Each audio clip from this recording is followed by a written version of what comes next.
Greetings gamers, John here with a look at a new piece of software for the Nintendo GameCube. One which has completely transformed the way I play Game Boy Advance titles. I loved collecting these little carts, but until now, there really wasn't a great way to enjoy them on a monitor without dealing with performance and image quality issues. Nintendo's own Game Boy player never really did a great job, but now, using a homebrew-enabled GameCube, it's possible to replace the original Game Boy player disc. Of course, this does require the use of an actual Game Boy player along with real carts. For those that don't remember, the Game Boy player was a piece of hardware released for Nintendo GameCube capable of playing the entire lineup of Game Boy compatible games through the console. Nintendo had previously released a similar product for the Super NES known as Super Game Boy, but the Game Boy player could also handle Game Boy Color and Game Boy Advance titles. Real GBA hardware was built into the add-on, acting as sort of a capture device, spitting out cartridge data to the GameCube hardware via the high-speed port located on the bottom of the console. This data is then handled by the Game Boy Player application disc. The software included on this disc provides the interface for playing Game Boy titles. Unfortunately, the software has a number of flaws which prevent it from delivering optimal results. Enter Game Boy interface. A new piece of software coded by extremes of the GameCube Forever forums, designed to completely replace the original Game Boy player disc. There are several key improvements here that make this new piece of software indispensable for Game Boy Advance fans. The first difference you'll notice? A change in brightness and color output. The original Game Boy player outputs a rather dull picture with muted colors. A problem which in fact continues to exist with certain Virtual Console titles released today. In comparison, the color output from the GBI is much more vibrant.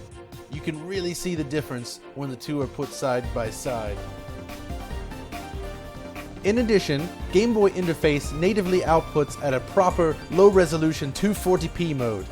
This completely sidesteps the need for scaling and delivers a pixel-perfect image on output.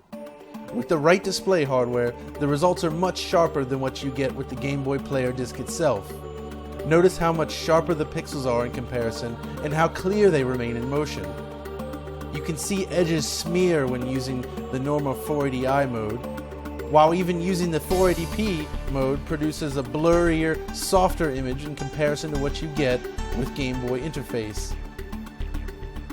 The next change? Refresh rate. The actual Game Boy Advance hardware uses a refresh rate of 59.73 Hz. In comparison, standard NTSC televisions update at 59.94. When using the Game Boy player, the GameCube continues to output at either 480i interlaced or 480p progressive scan at 59.94 Hz, while the GBA games themselves operate internally at 59.73. It's this refresh rate mismatch that results in the appearance of a duplicate frame every few seconds or so, which manifests itself in the form of a constant stutter. Game Boy interface was released with 3 separate versions: the standard compatible version, a low latency version, and the ultra low latency version. The ultra low latency version, which I recommend, actually outputs at a refresh rate nearly identical to that of a real Game Boy Advance. No conversion is happening on output. Now, some displays may not work with this refresh rate, but it is confirmed to work with a variety of RGB monitors, including the Sony PVM line and BVM line. In addition, it also works with the Micomsoft XRGB Mini FrameMeister, which is what you are seeing here. There's one other major difference that can't be demonstrated easily in video form, and that's a reduction in input latency. This is one of the more serious problems with the original Game Boy player disc. Input always feels sluggish and unresponsive compared to a real GBA, even on a CRT television. The ultra-low latency version of Game Boy Interface manages to reduce input lag to under 1 frame, while the standard low latency version still comes in under 2. Games just feel faster and more responsive. What about original Game Boy titles then? The Game Boy player supports the full Game Boy lineup, and Game Boy Interface naturally offers the same functionality. Unlike the player, Nintendo's own Super Game Boy was a tremendous product that also offers a beautiful 240p output. Can the Game Boy Interface software match up to the results from the Super Game Boy? The results are not as cut and dried this time around.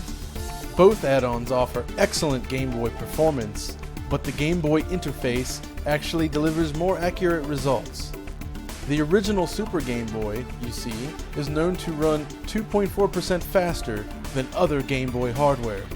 This is due to the use of the Super NES's clock speed being divided by 5. This can of course be corrected by using a mod or by purchasing a Super Game Boy 2, which was only released in Japan. The Game Boy player hardware does not have this issue of course, and by extension, neither does the GBI software. The Super NES also requires slight aspect ratio correction when using the scaler. I've captured this footage here using the FrameMeister's x2 mode, which displays Super NES titles using a wider aspect ratio by default. On the flip side, the Super Game Boy does include great customization features. Here we're looking at one of Konami's Game Boy collections, which happens to include custom borders specifically made for Super Game Boy. In addition, other standard backgrounds can also be selected, including the all-important black background.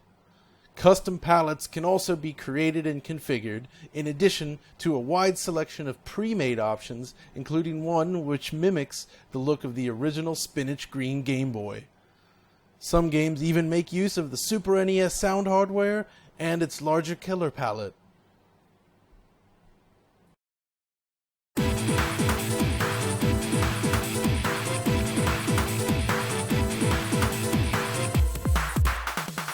So there you have it, the Game Boy Interface, an amazing little piece of software that finally offers the performance I've always desired from the Game Boy hardware. As it stands, this really is the best way to enjoy your original carts on real hardware. Between this and the various mods available for the portable GBA system, there's never been a better time to dive into the world of Game Boy Advance.